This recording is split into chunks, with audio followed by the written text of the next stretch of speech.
Hi friends, thanks for tuning in.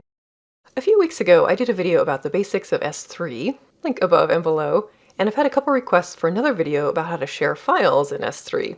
Let's say you're some kind of a property management company and you have this lease agreement here that you need your tenants to download from S3, fill it out, and then upload it. These folks obviously aren't going to have IAM user accounts or access to your AWS organization, so there's got to be a better way to share with people like this. And there is. So let's start from the top here in the AWS Management Console. I'll navigate to S3 and we'll create a new bucket. I'll call this Sharing Files, today's date. I'll leave everything else the same up here and then scroll down. Now in this section here, as you'll see in the instructions, AWS recommends that you block all public access, and it's made that the default option. If you were to try to undo this, you actually have to acknowledge down here that you know what you're doing and that yes, you're opening yourself up to some risks.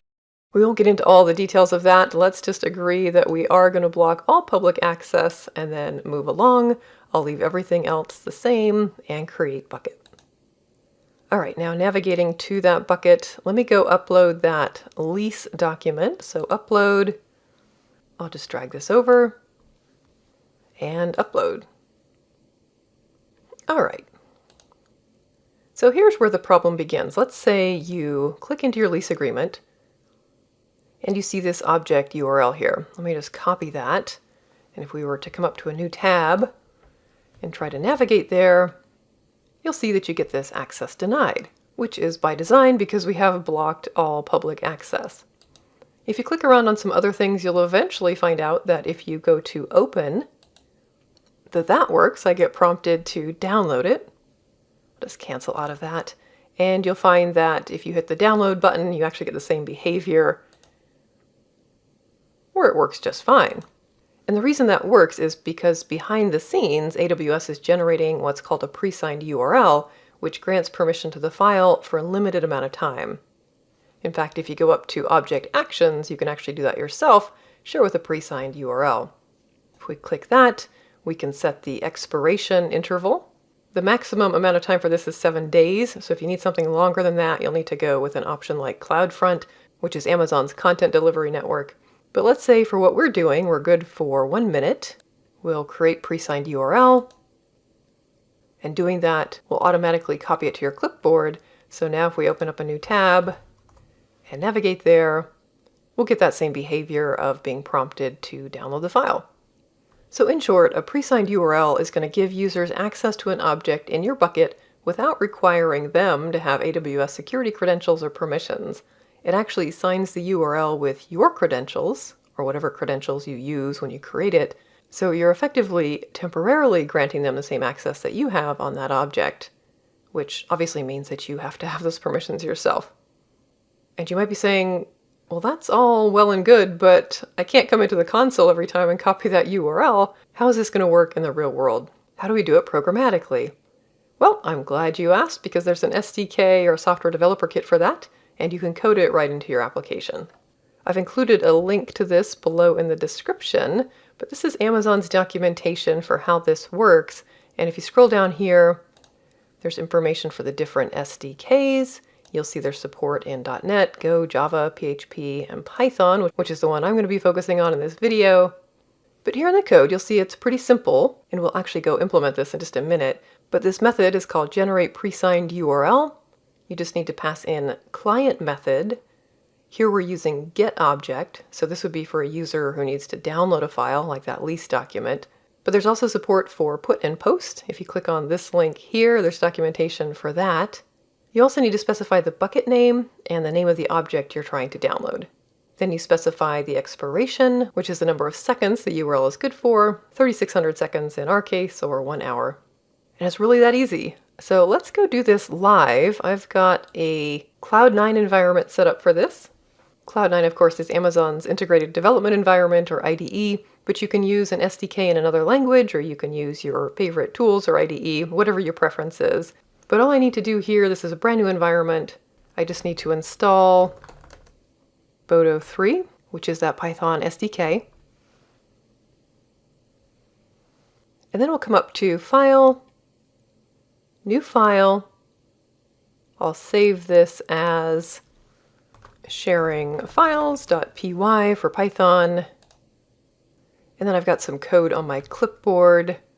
Let me zoom in a little bit here so you can actually see that. There we go. All right, so just like we saw a minute ago in the documentation, we've got the boto3.client for S3. This client for the S3 service is going to give us the various methods available for S3. And then we're saying generate presigned URL. We're passing in that client method for get. And then we've got the bucket name and the object key that we need to get.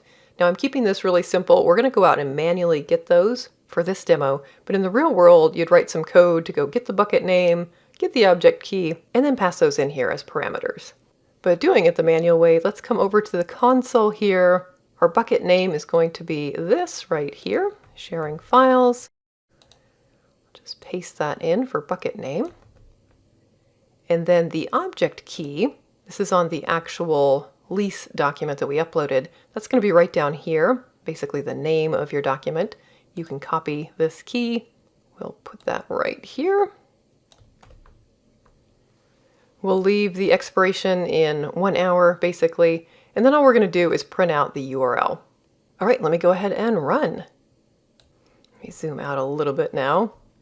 So down here, we've got the URL. So the URL is, and this whole thing right here, let me just copy that.